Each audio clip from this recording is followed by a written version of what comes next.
Et voilà la belle Hortense qui en connaît un rayon oui, sur les amours fraternelles, oui, les siennes et celles de ses enfants. Bonjour oui, bien Hortense. sûr. Bonjour Elena, bonjour tout le monde. Moi, je suis la reine de la psychologie. C'est quoi cet air chonchon que vous avez aujourd'hui Non, je suis pas chonchon. Non, Mais je suis un petit peu déprimée quand même. ah. Ça me le fait, oui, à chaque fois que je lis Psychologie Magazine. Déjà, la dernière fait fois, j'étais pour. pas bien. La fois d'avant, on avait failli perdre Nathalie. Alors, non, à croire que j'ai aucune psychologie, Arnaud. Alors, je suis complètement à la ramasse, je sais pas. Mais je me reconnais pas du tout. Et ça me fait peur. Surtout quand on lit les différents articles des différents psychologues, on a l'impression qu'on est obligé de s'y retrouver. En même temps, pour moi, la psychologie, c'est comment vous dire, un peu comme l'astrologie. On n'est pas toujours obligé d'y croire. Bon, là, c'est sur la fratrie. Là non plus, je me sens pas concernée. Alors peut-être Arnaud, peut-être. Parce que nous étions une toute petite fratrie, mon frère et moi, on est deux à la base. Ensuite, on a eu 2 demi-sœurs. Mais comme elles sont plus jeunes que mes propres enfants, on en a un peu rien à foutre. Surtout qu'on les a vues que 2 fois dans notre vie. Et puis avec mon frère, on a 5 ans d'écart et on n'a rien à voir.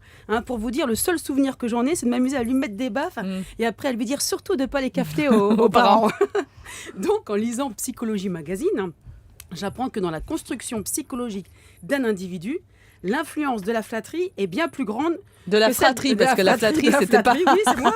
Est bien plus grande que celle des Lapsus parents. révélateur. Flatterie, c'est après. La flatterie, voilà. Là aussi, ça avait pu être vrai.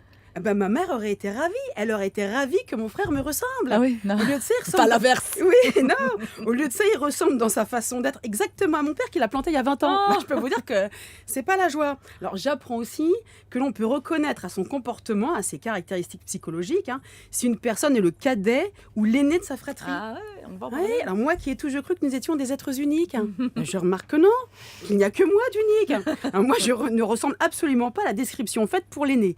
Mais moi étant une personne, Arnaud, arrêtez Arnaud, une personne complètement à part, et peut-être pas aussi objective quant à mon propre jugement sur moi-même, Bah oui, oui, bien j'ai sûr. vérifié On sur a mes remarqué. propres enfants. Ah. Mais oui, j'adore faire des tests. expériences sur mes enfants. Ça ne marche pas non plus. Ah. Alors peut-être parce qu'ils ont 11 ans d'écart et qu'ils sont de 2 pères différents. Je sais pas. Moi, j'aurais adoré que mon fils, l'aîné, ait envie de me contenter, qu'il soit un petit être réservé et obéissant. Mais peut-être, je ne sais pas, que dans le cas de mes enfants, la différence d'âge, tout ça, ça en fait 2 enfants uniques. C'est vrai que c'est bien les enfants de leur mère. Alors, sûr. j'ai lu aussi qu'il existait des enfants symptômes. Ouais. C'est un peu comme des médiums. Ils devinent les problèmes des parents.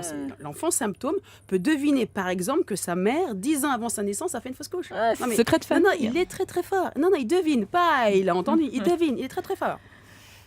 Du coup, il prend la tête à toute sa famille avec le langage de son corps. Moi, je connais aussi le langage de corps, Arnaud. Pour moi, pour arrêter de me faire enquiquiner par les gosses, je peux vous dire que voilà. Alors, enfin, moi, je me dis qu'heureusement que je n'ai pas été au courant de tout ça quand j'ai fait mes enfants. Autrement, j'en aurais pas eu. Oh, elle a l'air montée, notre Hortense. Ça va être sympa, Noël, chez les Diftins. Hein. C'est très sympa.